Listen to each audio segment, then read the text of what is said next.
You don't feel unworthy because you failed. You feel unworthy because something inside you learned to reject what's freely given. Every time life reaches for you, a hidden hand pulls away. And you still think that hesitation is humility. There's a quiet pain that doesn't scream, it watches.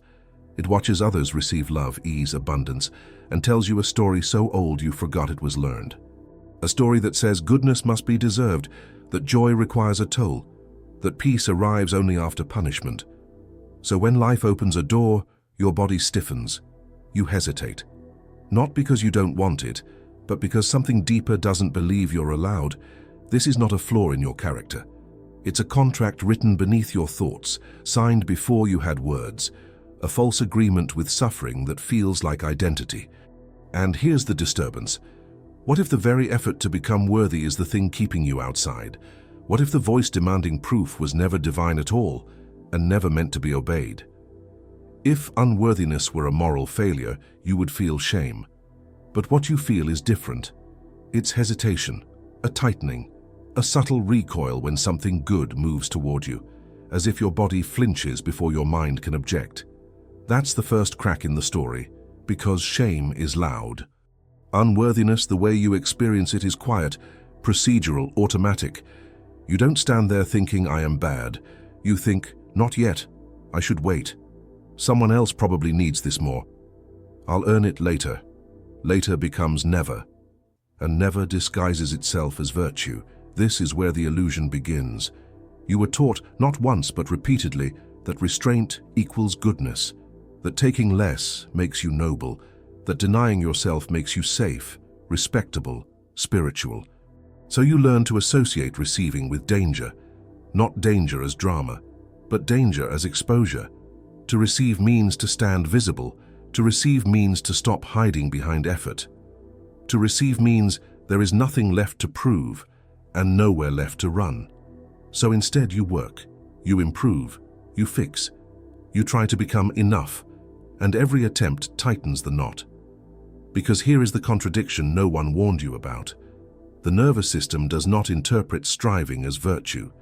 It interprets it as confirmation of lack. Every time you try to deserve, the body hears, I do not have.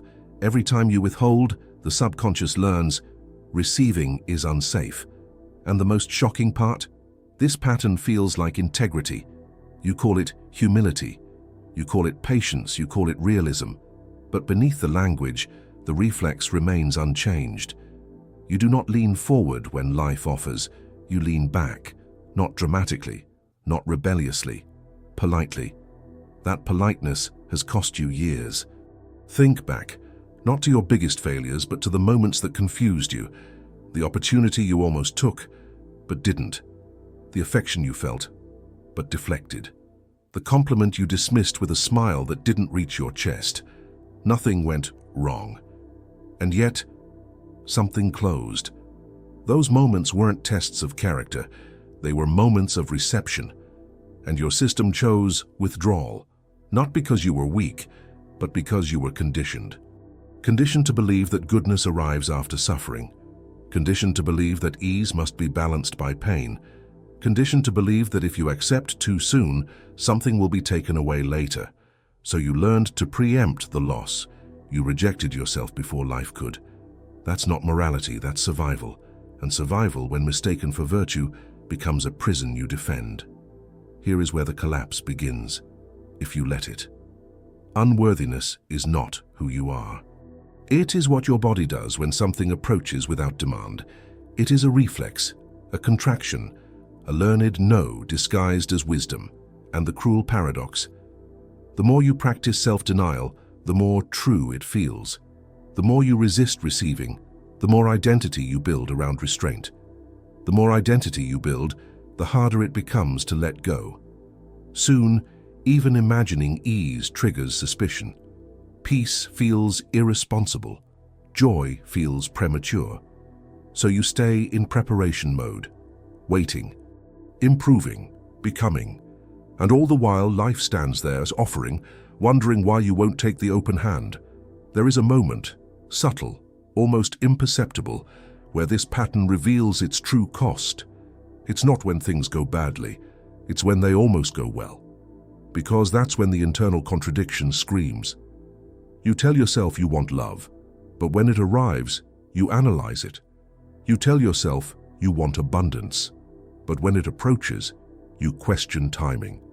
You tell yourself you want peace, but when silence opens, you fill it with effort. Why? Because your system was never trained to hold goodness, only to chase it. So when goodness comes without struggle, it feels unearned, and therefore unsafe. This is where the identity fractures. You have confused worthiness with readiness. You believe you must be prepared to receive emotionally, spiritually, morally. But readiness, as you define it, has no finish line.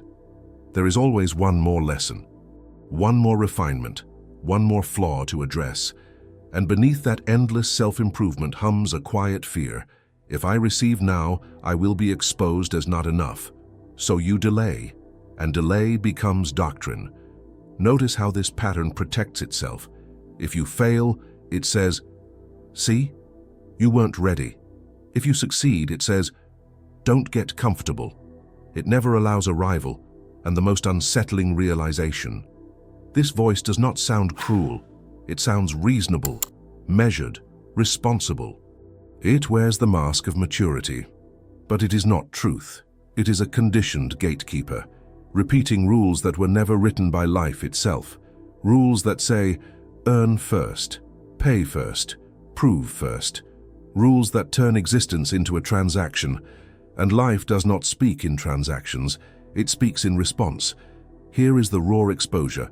No comfort yet. As long as you believe worthiness is something you achieve, your system will continue to rehearse lack.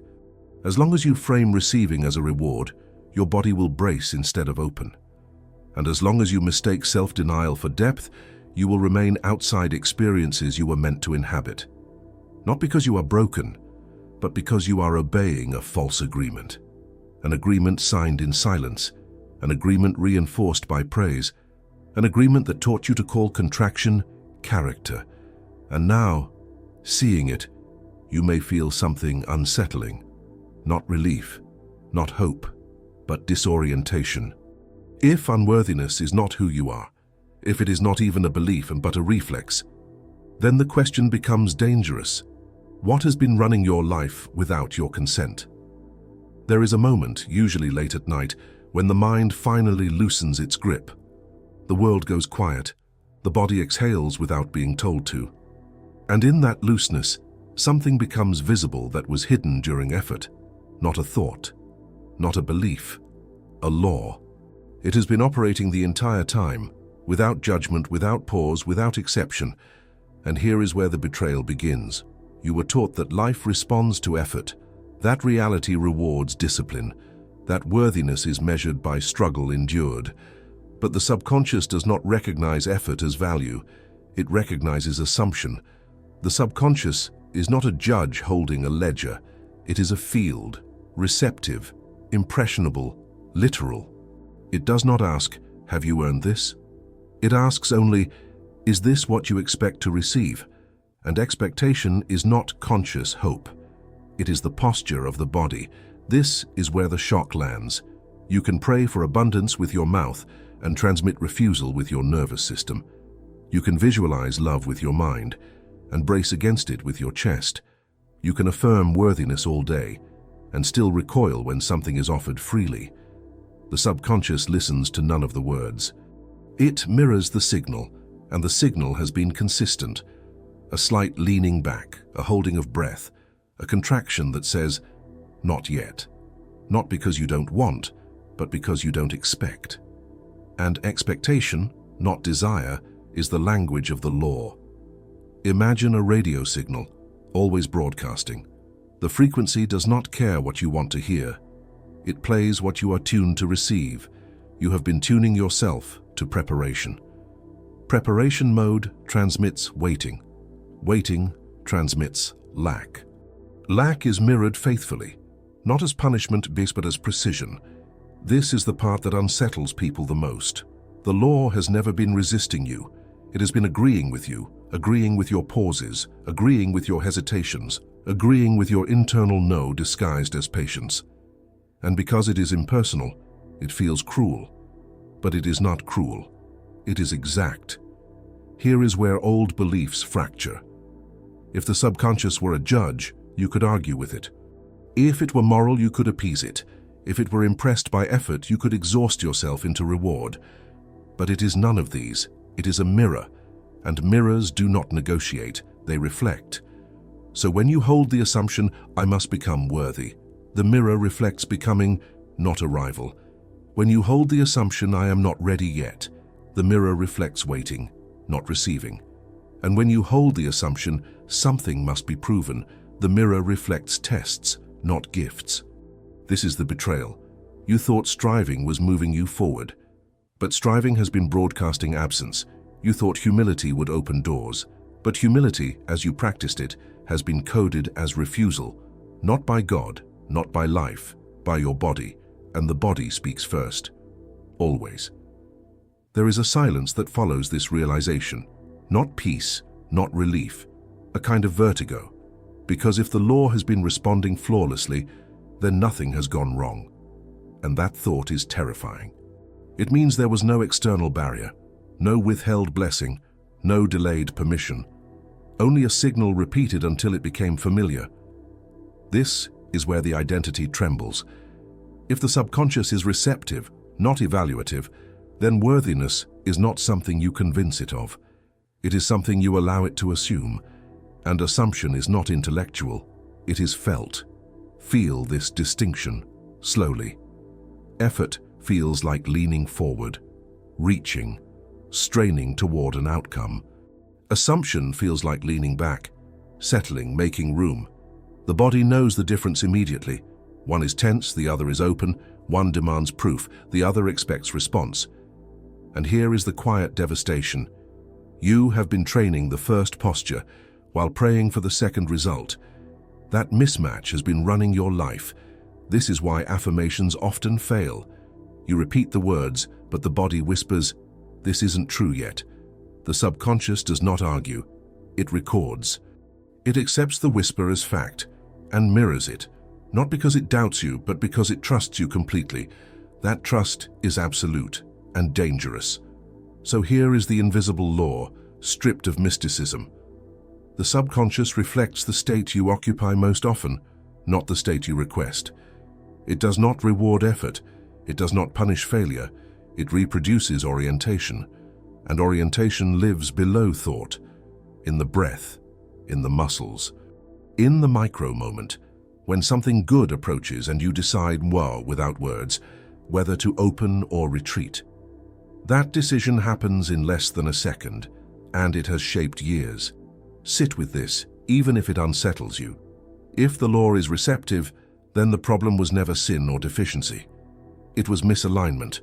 You were broadcasting becoming instead of being allowed, and life answered accordingly, not with cruelty, with obedience.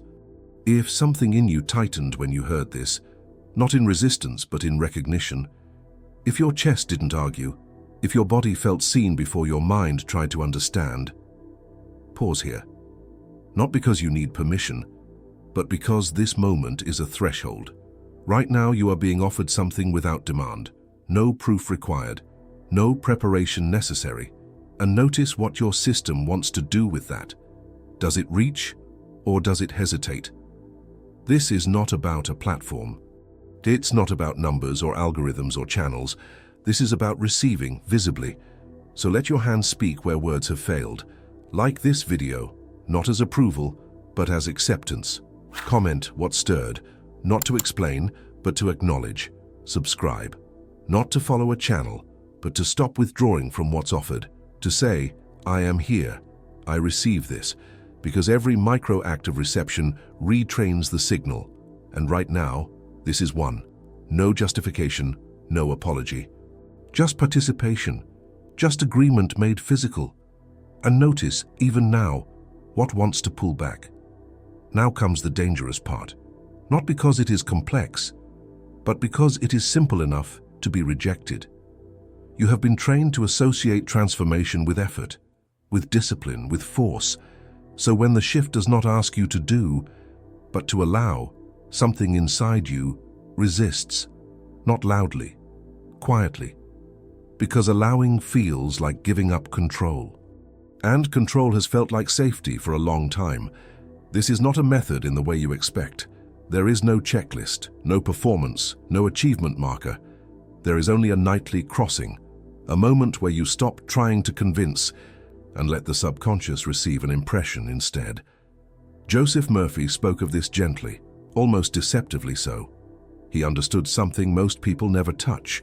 The subconscious learns best when the conscious mind is tired. Not defeated, but softened. At night, the guard lowers. The judge grows quiet. The body stops bracing for the next demand. This is when the field is open. But here is where people misunderstand repetition. They think it is about saying something many times, forcing belief through volume. That is not repetition. That is argument. And the subconscious does not respond to argument. It responds to atmosphere, to tone, to sensation, to what the body is allowed to feel without evidence. So the shift is not, I am worthy because I have proven myself. The shift is far more unsettling. What if worth does not require my defense? Sit with that. Notice what happens in your body when you don't justify. There may be nothing at first, or there may be a tightening, a reflex that says this is unsafe. That reflex is not failure, it is the doorway.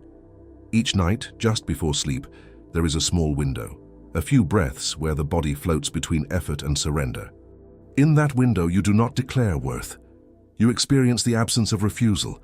You let the body feel what it would be like, just for seconds, to not push goodness away. No images, no future scenes, just the sensation of being allowed to remain. Not special, not elevated, simply unthreatened by receiving. This is the re-education, not by force, but by familiarity. The subconscious does not need to be convinced that you are worthy. It needs to stop being trained that you are not. And that training has been happening every time you brace.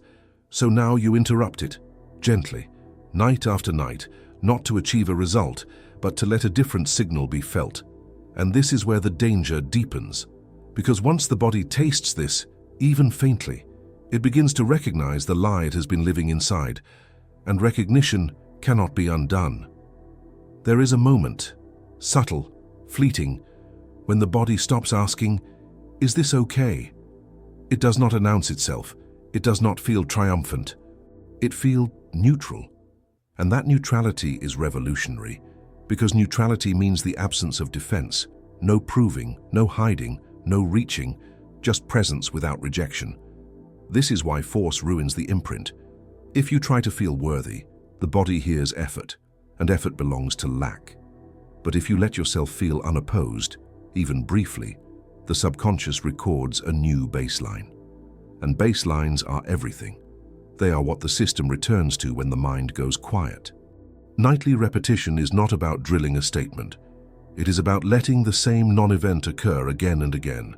You lie down, the lights dim, the breath slows, and instead of reviewing failures, instead of planning improvement, you let the idea exist without argument that nothing needs to be fixed right now, that you are not in danger of receiving, that if something good were to arrive, you would not need to push it away to stay safe.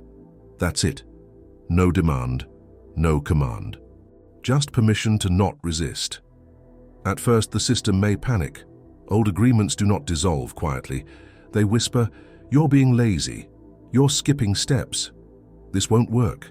Those whispers are the shadow losing control. Do not fight them. Let them speak and pass. The subconscious is listening to something deeper than words. It is listening to whether you stay open despite the noise. Over time, and it will not announce when, the signal shifts, not dramatically. You notice it in absence. You hesitate less. You explain less. You allow compliments to land without deflection, and you don't even realize you're doing it, because the body has learned a new posture, leaning back instead of away. This is not relief yet. This is reorientation. And reorientation destabilizes everything built on waiting. The old self, the one who delayed, prepared, withheld, does not disappear gently. It begins to feel unnecessary, obsolete. And that realization carries both hope and grief. Because if you were always allowed, then how much life was postponed? There is a moment, and it rarely feels glorious, when the old identity begins to fail. Not collapse, not shatter, fail. Quietly. You notice it when the familiar tension doesn't arrive on time, when the reflex to wait hesitates, when the voice that once governed every choice arrives late, unsure of its authority. That voice has been you, or rather, who you thought you were, the one who prepared, the one who endured, the one who stayed small enough to stay safe. That identity was built carefully, brick by brick, lesson by lesson, and it was never stupid. It was adaptive. It formed in moments when receiving felt risky, when being seen invited consequence, when ease preceded loss. So you became vigilant, you became disciplined, you became someone who did not ask for too much, someone who waited. Waiting shaped your posture. It shaped how you sat in rooms, how you spoke after compliments, how you smiled when something inside wanted more. Waiting taught you restraint. Restraint taught you control. Control taught you identity. This is who I am, you told yourself, not realizing you were describing a strategy, not a self. Now something destabilizing is happening. You are no longer chasing worth, and without the chase, the structure trembles, because the old identity needed lack to exist. It needed goals that were always one step away. It needed improvement plans. It needed a future version of you. Better, cleaner, safer. That future self was its justification. Without that projection, what remains? This question is not comfortable. Here is where most people retreat. They feel the ground loosen beneath the persona that earned them respect, even if it cost them peace. They feel exposed without the story of becoming. So they rush back to effort, back to discipline, back to familiar striving, because striving feels like identity. But if you stay just long enough, something else emerges. Not a new mask, not a louder self, a quieter authority. You begin to notice that you no longer explain yourself internally. You no longer rehearse reasons for existing. You simply occupy space. And that occupation feels strange, almost irresponsible, because you were taught that worth must be justified. So when justification dissolves, the nervous system panics. Who are you without the struggle? Who are you without the apology? Who are you without the waiting room? This is the rupture. You are no longer someone trying to become worthy. You are someone discovering what it means to receive without identity negotiation. And the old self and the one who waited begins to feel outdated. Not wrong, just unnecessary. Like armor worn long after the war ended. You may grieve this. People rarely talk about that grief. The grief of realizing how much effort went into something that was never required. The grief of years spent preparing for permission that was never withheld. The grief of realizing you were loyal, painfully loyal, to a contract that asked everything and gave nothing back. That grief is real, and it does not need to be rushed. As this identity loosens, you may notice subtle but unsettling changes. You stop over-explaining. You stop justifying rest. You stop minimizing your presence. Not as rebellion, as absence of need. And others feel it. Some are drawn closer, confused but relieved. Some pull away, threatened by your lack of apology. This is not because you are becoming arrogant. It is because you are no longer broadcasting permission-seeking. And permission-seeking was familiar. The new identity does not announce itself. It does not say, "I am worthy." It simply stops asking. And that silence is loud. It changes how doors respond, how conversations unfold, how opportunities linger instead of rushing past. Not magically, energetically, because the signal has changed. This is where inner fire appears, quietly. Not ambition, not hunger, agency. The sense that you are allowed to respond to life, not just prepare for it. You choose more directly. You decline without guilt. You accept without flinching. And none of this feels dramatic. It feels natural, which is perhaps the most shocking part of all. Yet even here, there is tension. Because the old self does not vanish. It watches. It whispers nostalgia. Remember when we stayed safe? Remember when we earned everything? Remember when we were good? That voice equates goodness with suffering, and releasing it feels like betrayal. But staying loyal to pain does not make you virtuous. It makes you trapped, and something in you knows that now. As this new orientation settles, unevenly, imperfectly, you may notice a deeper shift. Not in what you do, in what you tolerate. You stop tolerating internal delay. You stop entertaining the voice that says later. You stop negotiating with the idea that life must be postponed, not aggressively, decisively, because the receiver does not wait. The receiver responds. This is the identity reconfiguration no one warns you about. You are no longer defined by your readiness. You are defined by your availability. Availability to experience. Availability to be seen. Availability to let life approach without bracing. This changes everything, and it will unsettle relationships built on your restraint. Some people loved you for how little you asked for. Some systems benefited from your silence. Some dynamics required your waiting to function. When you stop waiting, without explanation, those structures strain. This is not your fault. It is the consequence of becoming visible. You may feel a surge of inner fire here, not anger, clarity. The clarity that says, I will not shrink to be digestible. And immediately after that clarity may come fear. Because expansion feels dangerous when contraction was your home. This is normal. The body is learning a new range. Notice something subtle. You no longer fantasize about permission. You no longer imagine someone finally saying, you may begin, you have begun. And that beginning has no ceremony, no trumpet, just movement. The old identity, the one who waited, will attempt one final maneuver. It will ask you to prove that this shift is real. To demonstrate worth through outcome. To measure receiving by results. This is the last echo of the contract. Do not sign it again. The receiver does not need evidence to remain open. Instead, you may feel something unfamiliar. Stability without effort. Not excitement, not ecstasy. Ground. And ground can feel boring to a system addicted to striving. But ground is where life grows. You are not becoming someone new. You are shedding the role of applicant. You are no longer knocking. You are inside. And from the inside, everything looks different. Not easier, different. This identity does not ask, am I allowed? It asks, what is here now? And responds. That responsiveness is power. Quiet, unimpressed, unapologetic. Yet even now there is no finality, no badge, no certificate, just a continuous remembering, a remembering that you were never meant to audition for existence. That participation was the point, and that the waiting room was a misunderstanding, not a destiny. There is a silence that follows all of this, not the silence of answers, the silence of suspension, the kind that hums, quietly, beneath thought. You may feel it now, a space where effort no longer has instructions, where the familiar urge to improve finds nothing to grasp, where the body waits, but not in the old way. This is not arrival. This is the pause before reception becomes natural. Nothing is being asked of you here. No vow, no promise, no declaration of change.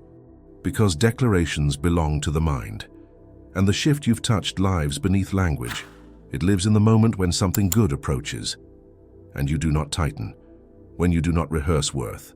When you do not check readiness. When you simply remain. You might notice an impulse to conclude, to wrap this in meaning, to name what has happened, to turn it into a lesson you can carry forward. Let that impulse pass. Closure would be another form of control. And control was never the point. Instead, stay with the question that has no words. Not what should I do now? But what changes when you stop asking to be allowed? Feel where that question lands. In the chest, in the throat, in the breath that comes easier when it isn't managed. That sensation, whatever it is the field. Life will answer this question in its own way. Not all at once, not dramatically. In moments you almost miss. A pause where you don't pull back. A yes that surprises you. A stillness that doesn't feel like waiting. These are not signs. They are echoes. There is nothing to hold on to here. No final statement, only an open frequency, an agreement unwritten, an invitation that does not ask for credentials. And somewhere, beyond thought, beyond effort, the body remembers what it feels like to not stand outside the door.